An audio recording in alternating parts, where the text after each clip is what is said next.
Welcome to Profiles on Nantucket Community Television's Channel 18. I'm Charlie Walters. In 1970, the publication Yesterday's Island made its debut on Nantucket, and 50 years later, in 2020, it is still in business and celebrating its anniversary. With me to talk about the history of Yesterday's Island is the paper's publisher and editor, Suzanne Daub. Welcome to Profiles, Suzanne. Hi, Charlie. Thanks for having me. First, for those very, very few people who don't know what Yesterday's Island is, please tell us what it's all about. Well, Yesterday's Island is a seasonal publication that features things to do on Nantucket, where to eat, events, museums, recreation. We basically, our goal is to introduce people who are visiting Nantucket to Nantucket. And it's in a newspaper format. Yes, it is. But we're not a newspaper of record. We're a news magazine. Right. I was thinking of preparing for this interview, is it a newspaper or a magazine? And it's kind of a magazine in a newspaper format. Exactly. How's that? That's right. And it is free. That's correct. And it's always been free? It has. It has. My father-in-law used to say that giving it out for free gave him the opportunity to work 24/7 for nothing. Now, you've been with the paper for 38 of its 50 years, and you weren't there at the beginning, but for many reasons, you know quite a bit about the beginnings. So let's begin with square one, and how did it all get started? Well, it got started with my late husband and his family getting introduced to Nantucket. And how that happened was that Jerry, my late husband, was a spinner and a weaver from the time he was 7 years old. He grew up in Pennsylvania, outside of Philadelphia, where his father was a freelance photographer and he worked for the Philadelphia Bulletin. So he used to take Jerry on assignments with him, and he covered a lot of craft shows and arts events. Jerry, when he was about 7, met some craftspeople in the area and was fascinated by the textile arts. So by the time he was about 10 years old, he started giving demonstrations primarily on spinning, but a little bit on weaving. He worked his way into weaving as well. So when he was about 12 or 13, he wanted to take a class in creating dyes out of natural berries and plants. And there were 2 places in the country that his father found were offering this. One was in California and one was a place called Nantucket Island. This is the late 1960s, is that right? Yes, this would be 1967, 1968. Okay. And so they decided to sign Jerry up for the class on Nantucket Island. And at that point, it was just Jerry who came down here, correct? Yeah, they drove him up and they left him in the care of the Bowman family and went back to Pennsylvania. So Jerry took a class then at the Nantucket School of Needlery. And how long did he do that? He was there a good part of the summer. And he basically got sand in his shoes. When his parents came up to pick him up and bring him home, he was among the kids diving for coins. He got adopted here by the Flanagan family. First of all, you're talking about diving off of Steamboat Wharf, which yes. was a common occurrence in those days, but no longer. That's right. So that brings us up to the late 60s. And how did the paper come to be in 1970? You've established the Nantucket connection, but right. How did it get off the ground? Well, J. Richard Daub, Jerry's father, had to find a way to continue working as he was bringing his family here for the summer. It quickly became impractical to go back and forth between Nantucket and Philadelphia. Well, that's a long drive. It is a very long drive. So he thought to start Yesterday's Island. Since he was in the newspaper business and a photographer, it was kind of an easy step for him. And Jerry and his mom would spend the entire summer here. And Richard would come up, put together the paper, actually go back to Pennsylvania every few weeks, and then come back with the paper.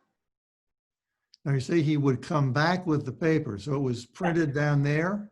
It was assembled at a small newspaper office in Souderton, Pennsylvania, and printed there as well, and then driven back up. Now, that's a 7 or 8 hour drive. And It is. in 1970, how was he getting it from the mainland to Nantucket? Oh, we would take it up to the freight company, and it would be brought over that way. So it came via boat. Yes. Okay. And in those days, the ferries came from Woods Hole, Hmm. and there was no such thing as a fast ferry. That's right. It was a So long trip. Yeah, the ferry trip, well, it wasn't as long as the drive, but it was a good chunk of it.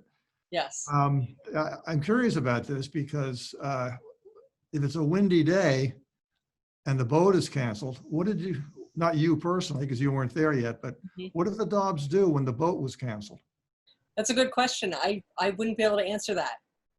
'Cause another thing back in those days, I mean, they could have flown it over from Hyannis theoretically, but there really wasn't public transportation between Hyannis and Woods Hole, so they'd have to do that themselves. Right. Adventures in getting to Nantucket, right? Yes. All of the challenges of island life. Now, who was writing for the paper at that point? Mostly Richard. Really? So in other words, you pick up an issue and almost all the writing was by Richard. Yes. Most of it. Wow. Well, that's, how did he have time to do this and his regular job? This is an awful lot of work. That's a very good question. Well, the paper, I admire him. yeah, the paper was not every week back then. So that took a little pressure off, but. Even in the summer, it wasn't every week. Correct. And it was very seasonal. The first couple of years, at least, I'm going to say at least the first 5 years, it would start Memorial Day and end Labor Day. So it was a very short season. Now, you came along in the early 80s, is that correct? Yes. I first came to Nantucket in 1980. It wasn't, it was as a guest with Jerry. We were dating by then, and I was in college, and he brought me up in the February, I think it was. It was deep winter, February vacation, and brought me over to this place, and I thought, this is not very much like how it seems in the Yesterday's Island. So I got introduced around to the Flanagans, and we were here for, I think, just maybe 4 days, and then back to Pennsylvania. And then it wasn't until 1982 that I really came back again. We got married in 82. We got married in between deadlines, and then came up to Nantucket. For people who think it's quiet here in February these days, they should have been here in 1980, or in my case, 1971, when I first moved here year round. Yeah, there wasn't a lot going on. No, there wasn't, but in a way that's nice, but that's another subject. So you were typing, that was all you were doing for the paper at that point? Pretty much, typing and proofreading. Typing and proofreading, okay. But for the most part, you were typing? Yes. Okay, well, I guess that's called starting at the bottom and working your way to the top, right? Absolutely. Now, by this time, I'm going to assume that by the early 80s, it wasn't just Dick Daub doing the writing? Correct. I started helping out with some of the writing when we got here in 82. So it was me and Richard, and then we picked up some freelancers as Jerry and I took a more active role in managing the paper. Jerry and I pretty much took over from Dick in 85. It had gotten difficult for him to continue. He had pretty bad rheumatoid arthritis, so he wasn't getting around very easily. So Jerry and I stepped in. Was Philadelphia still part of the setup at that point? At that point, he had retired from the Bulletin, but he was still living in Pennsylvania. So, And was the paper still being printed in Philadelphia or in that It area? was. It was printed at the Souderton Independent until I want to say 1984, when Jerry and I thought that we just couldn't continue this anymore, the back and forth. So we also had a child by then, and it just got to be too much. So we found a printer in Plymouth that could do it. And that is what enabled us to increase both our frequency and our season. Now, were you going over to get it, or would the people in Plymouth get it to the boats on the Cape? Well, actually, we would go over to take a look at it and do the final proofing of the metal plates. You know how it was done back then? You used a typesetter, and the typesetter would spit out these long strips of type, which you'd wax and then manually set down and lay out the pages. And then we would take that over so that the printing process could continue. So we would hand deliver the layout pages. We would usually stay overnight and then come back when the paper was printed, although the printer did ship it over. Now, by this time, the paper has been around for 15 years in the mid-'80s. And who was writing at that point for the paper? I was, and Mary Miles wrote Yes. for us for years and years. She was wonderful. So she did a lot of writing for us. And then we relied on some press releases from people, and we had usually someone would ask to write for us in the summertime. So that evolved into interns, and we ended up picking up a summer intern every year, but that wasn't really much before 88. And who was selling the advertising? I was. You did everything. Well, with a staff of two, plus Richard when he could, pretty much everybody does everything.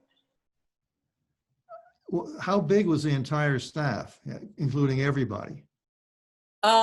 Me, Jerry, and Richard when he could. And then freelancers. So And then freelancers and interns. Yes. But it still is not a year-round publication at this point. Correct. When did you make that transition? We actually were only year-round for 2 years. We went year-round, gosh, I think it was probably 1990. And we discovered, honestly, that not being a paper of record, being a leisure time publication as we were, it was difficult to sustain it in the wintertime during the off season. Plus, the business people here, our customer base, which is the businesses, they work so hard for their money all summer to get them to spend it on advertising in a slow season for the type of publication we are, just was not working. So we stopped. So we have now for a very long time just published from Daffodil Festival through Stroll.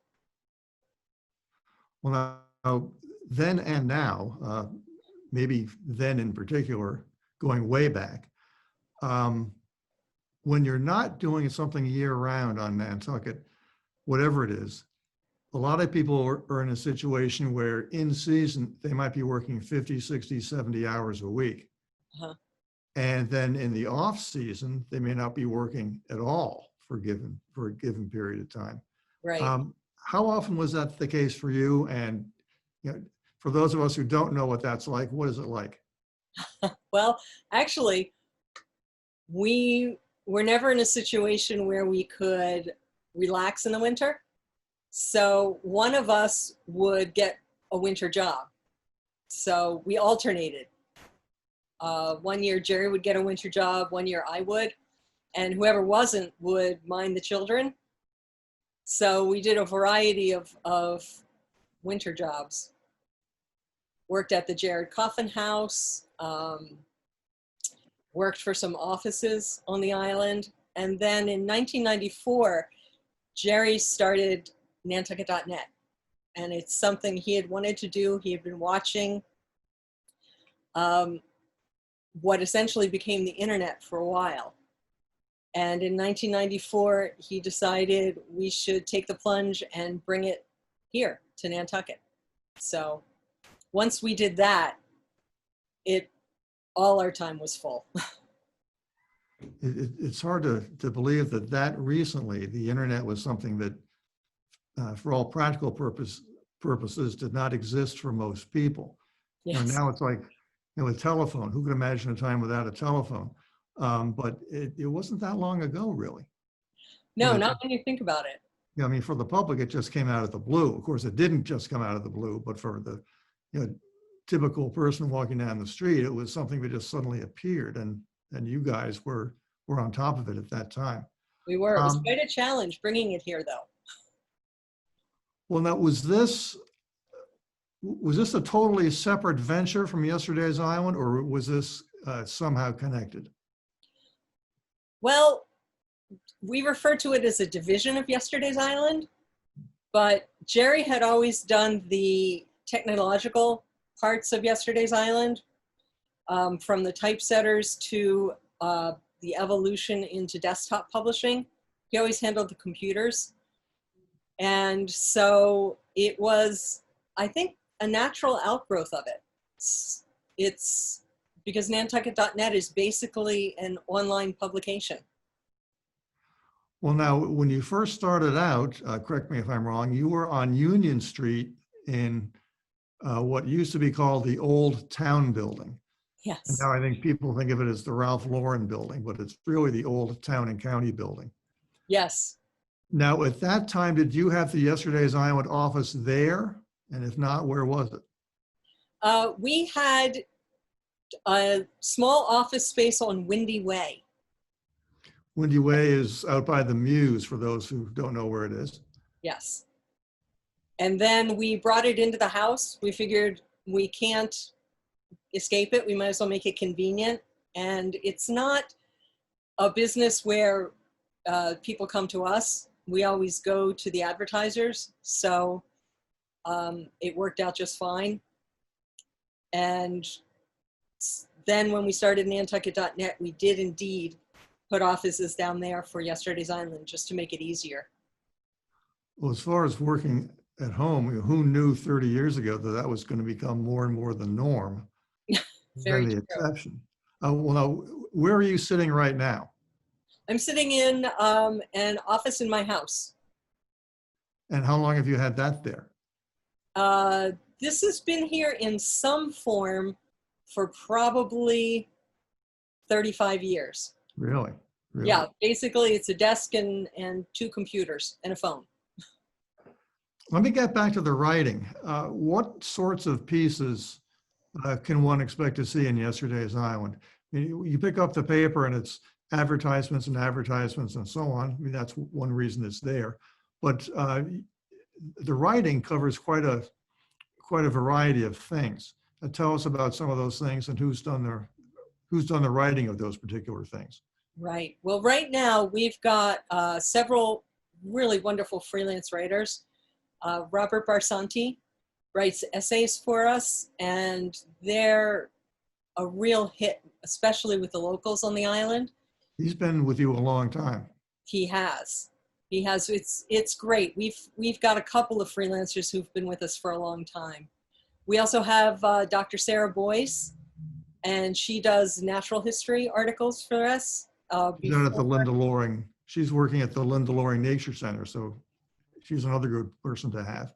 It's perfect. And before Dr. Boyce joined us, Sarah Oktay, Dr. Oktay, yes, took care of those articles for us. So we have a new freelancer this year, Grayson Keller. He's doing a home gardening articles that are really interesting, full of enthusiasm. And we have had the interns that we take on, our summer interns, often do a lot of the writing as well. We usually have just one. We didn't take on a summer intern this year, but an intern that we had last year has been doing some writing for us this year. Now, over the last, let's say 20 years, I'm kind of picking that out of my head, periodicals in the age of the internet have had a lot of trouble surviving. Many have not survived. It's really turned everything upside down. Yesterday's Island is still there. So obviously you've been doing something right, and a lot of things right. Without getting into proprietary information or trade secrets or anything, how do you account for the fact that you've made it 50 years when so many other people have not? I think there's a couple of reasons. I think we have a niche here. We have a number of people who are longtime vacationers on Nantucket who look for us to pick us up to find out the events and what's happening, what they can do with their free time. We have a lot of local people who like to pick it up for the historical articles. This year, for example, we're running articles in each issue about what Nantucket was like in 1970. So that's a lot of fun. And our distribution is very, very broad. And I think that helps a lot as well. What do you mean by that? Yesterday's Island is everywhere. How many parts of the island, or how many places on the island can you pick up Yesterday's Island? Because it seems as though it's everywhere. At last count, we had 200 distribution points. 200, no kidding.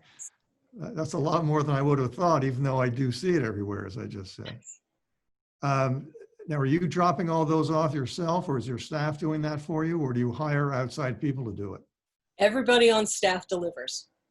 How long does that take? It takes a day, but we have 3 different routes. Even our bookkeeper helps. So if you're working for us in just about any capacity, on Thursdays, you're going to be delivering with us. I always like it when I ask a question and I get an answer that I was not anticipating at all, and that was one of those questions. Yeah. It's a lot of fun. It gets everybody out of the office and out and about. And it's nice for everyone who works on the staff to see the effects of the paper. Now, talk about the online presence at this point of Yesterday's Island. Sure. Well, we have yesterdaysisland.com. And so you can go on there and read the articles. We are also, the entire paper, page by page, is on something called ISSU, ISSU. You can get a link from yesterdaysisland.com to that. So you can actually read the paper on your computer or your cell phone, just page through it. And we also have some additional editorial on Nantucket.net. We have a blog on Nantucket.net that we use sometimes for articles that are in Yesterday's Island that we want to give special attention to. And sometimes we use it for articles that came in between deadlines or in the wintertime, for whatever reason, did not make it into the print edition. Let me build on a question I asked you a few minutes ago. The paper started in 1970, 50 years ago. And at that time, Nantucket's year-round population was about 3,200, 3,300. And the season really ended on Labor Day and didn't really start up again until the last week in June. Now, since that time, there have, of course, been huge changes here, more people, more cars, more houses, shoulder seasons. You can drive around town in January and see a Montana license plate. It's a very different town. And I referred to this a moment ago, but I'll do it from a different direction. When I see Yesterday's Island in one of those 200 places, it hasn't changed much on the outside or the inside. And it's a matter of tradition, and obviously it's worked very well for you, but do you think about the fact that you have weathered multiple recessions, you're now weathering a pandemic, weathering the many changes on the island? It's a bit of a feat, really. It is. It is. We've adapted here and there. We have, if you saw some of the really old editions, they were black and white. So we've added color. We've added photographs. Some of the very early issues also any illustrations was line art. We've changed some of the editorial focus. Originally, Yesterday's Island the editorial was primarily events and history. So we've expanded the editorial topics.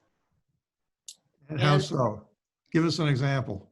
Well, with the essays by Bob Barsanti, the natural history articles, we do featured restaurant pieces. We have still some articles on history and certainly on events. We have more personal interview articles that really started with Mary Miles, who did a fantastic job. She has some great interviews. They're collected in a couple of books called Nantucket Voices. Yes, I've seen those. They're great. Yeah, so that's how we've expanded that. Talk some more about the pandemic. I mean, this has affected every business everywhere, but Yeah. how has it affected you? Well, we ordinarily publish from Daffodil Festival through Stroll. We are usually come out with a new issue every week from Memorial Day through mid-September, and with longer issues in spring and fall. So basically we follow the seasons of the island. So this year, when it came up to the deadline for the Daffodil Festival issue, we quickly realized that it didn't make sense to publish it. So we canceled that issue. We canceled the next issue, which is usually centered around Wine Festival. At that point, we were all pretty much locked down out here. Nobody really knew what was going to be happening. A lot of the businesses were unable to open at all. And so we took a long, hard look at it and thought, we can't go around to our advertisers and try and get them to spend money they don't have for a publication that usually covers events that have been canceled. So the staff got together and we decided to come out with a Memorial Day issue, which was basically our announcement of our 50th anniversary. So it was an anniversary issue as well. And that issue was out for 2 weeks instead of one. We've continued on an every 2 week schedule through early July. So our next issue will be the last of the 2 week issues. It'll come out July 2nd, be out for 2 weeks. Then we will shift back to our once a week schedule, assuming there are no unfortunate developments with the pandemic. Well, that's the problem everyone is running into. Nobody knows what the future is going to bring.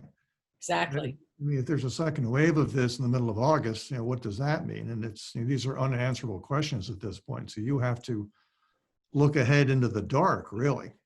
We do. We have to be nimble, and you have to be ready to turn everything on its head and keep going. As we've talked about earlier, you were sitting in your office as we're doing this. Can people just show up at your office? Or is that not I something? suppose they could. They don't really. You don't encourage them to do that, in other words. They want to come out and have a chat. It's kind of fun. We know a lot of our advertisers and have for a long time, but usually we just come to them. It's much easier for them. We have a more flexible routine. And because we don't have open hours or we don't need to staff the office, so we can leave, whereas the shopkeepers can't. They have to be in the store, or the restaurateurs have to be in their restaurants. So we just always come to them. For those people who are not on Nantucket at a given time, summer or winter, and they still want to keep track of what's going on here, can one subscribe to Yesterday's Island? We often send out free copies if somebody wants a paper copy of Yesterday's Island. So yes, but we don't offer subscriptions. Okay. If you want to stay in touch with Yesterday's Island long-term, you'd need to go to yesterdaysisland.com or even to nantucket.net. Which brings us to the future. After 50 years of the publication, you've been there 38 years. What do you see happening in the future? Boy, you're asking me to predict the future, huh? Yes. That's a hard one. Right now, we've actually got the third generation coming into Yesterday's Island. So Jerry's father, Richard, started it. Jerry and I ran it for a while, and now my daughter and son-in-law are stepping in and doing a lot of the work. My son-in-law, Oscar, is doing a good bit of the writing. He's helping with the ad sales and as I said, delivery, because everybody on staff delivers. And my daughter, Taryn, is doing the digital end. So she manages yesterdaysisland.com, and she does the updates on nantucket.net. We also do websites for some people, and we have a Nantucket e-newsletter that we send out once a month, and she handles that as well. And is that also free? It is free to receive it. I'll sell you an ad in it if you'd like. Well, for the reader, it's free. Yes, it is. Yeah, there's no paid subscriptions. We have 22,000 subscribers to the e-newsletter, and we actually have an average open rate of 35%. So it gets read. I'm not an expert on this, but that sounds high. It is high. The e-newsletter we put out in April reached 49% open rate, but I think that's because nobody had any work to do. So they had lots of leisure time. Well, but they also could have been doing other things, right? That's true. That's true. They were thinking about Nantucket. Yes. Suzanne Daub, thank you for joining me today. This has been fascinating. I learned a lot of things I didn't know. And I now know that when I see a copy of it, there are 199 other places within a few miles of me that also have it. That's right. Congratulations on your 50th anniversary, and good luck in the future. Thank you very much, Charlie. Thank you for hosting me. For Profiles on Nantucket Community Television Channel 18, I'm Charlie Walters. Thanks for tuning in. Please tune in again.